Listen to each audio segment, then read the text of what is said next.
Welcome to a new edition of 2-Year-Olds in Training. For the Harness Edge, I'm Harold Howe, and I'm here with Tony Osullivan at Classy Lane Stables. Everybody talks about the weather, but it is nice to see a decent day, Tony. And you were good enough to bring out 8 of your 16 2-year-olds for us. So let's start off. Mayhem Sealster. This is a Mach 3 filly. It cost you $54,000 at a Forest City sale. Your thoughts? Yeah, I like her. She's kind of a big free-going filly, and she was a little bit behind. She's caught up, and it's just more of a growth spurt than anything. But I think when she figures it out, she'll cover a lot of ground and do it pretty easily. It looked like she was on a mission out there today.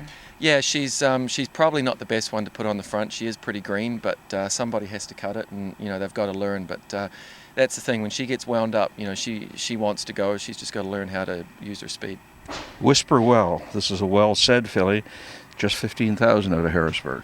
Yeah, I actually owned her full sister, and I like the look of this filly. She was kind of a racy-looking filly, and I just thought if she went cheap enough, I'd buy her, and decided to buy her. And you know what? She goes along really well. And at that price, you're either going to be a genius or an idiot. Well, that's it, and hopefully we won't get hurt.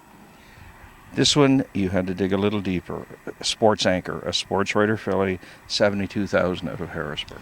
Yeah, again, she's a half sister to Mark Wish, who we owned and won the super final with, and also half sister to Mark Some Noise, who is a decent filly herself. So I kind of wanted to buy her, and I went over budget, but I kind of went to buy her, and I liked her, and so we bought her.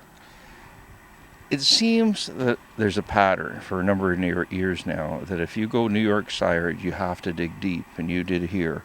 This day forward, a Bettor's Delight colt for $95,000 out of Harrisburg. You know what? We did dig deep for her. She's the Better Than Cheddar family, so the cross works with Bettor's Delight. I think her dam might be a sister or a half sister to Better Than Cheddar. Good pedigree, and she's a very, very good looking filly. She was late in the sale, and we missed out on a couple, so we had to dig into the pockets a little bit for her. But she is Ontario eligible. It was just a senior moment there. Yeah, she is Ontario eligible, and she's good gaited, and she's going along okay.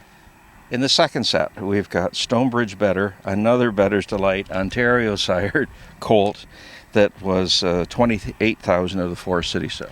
Yeah, very racy looking colt. He's out of an Arts Place mare, I think, and kind of looks a little more like an Arts Place. Very slick, as you could see, and has never really had a bad day. We did castrate him just because he wasn't paying attention, but he's gone along well the whole winter. You've got a Rock and Roll Heaven colt, No Way Blue Chip, $75,000 out of Harrisburg. Yeah, he's a very mature colt. He was a big yearling, kind of a stocky yearling, and he's never had a bad day. His attitude is fantastic, and he's on 2 lines, and he's not an aggressive horse, but when you ask him for speed, he does it, and anything we want to do with him, he does.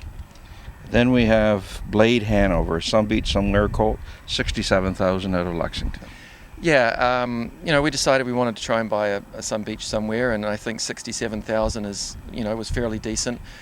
His mother, an Arts Place mare, which that cross has worked, and his mum was fast. She didn't make a lot of money, but from what we were told, she was very fast. And he's a racy colt. He's all colt.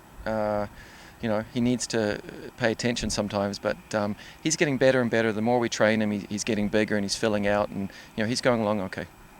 And the last one was Azul Pool, another Bettor's Delight, $40,000 out of Harrisburg. I'm getting that Bettor's Delight thing right. Yeah, again, just a good-looking colt, fairly decent pedigree, and good gaited. He's come along a lot in the last month. He lost a little bit of weight on us after we castrated him and kind of got a little bit behind, but he's a little bit lazy, but good gaited, and I think there's something there with him.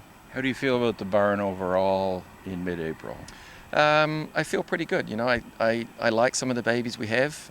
Most of the ones we brought out today, actually all of them. They don't have bad days. They've trained well. The winter was brutal, but I'm not sure if that's a bad thing. We had to take our time, and maybe it might. They may stay sounder longer. But overall, I feel good about the barn. Good man. Thanks very much for your thoughts, and good luck through the spring. Okay, thanks, Harold. Harold Howe, with Tony Osullivan, 2-Year-Olds in Training.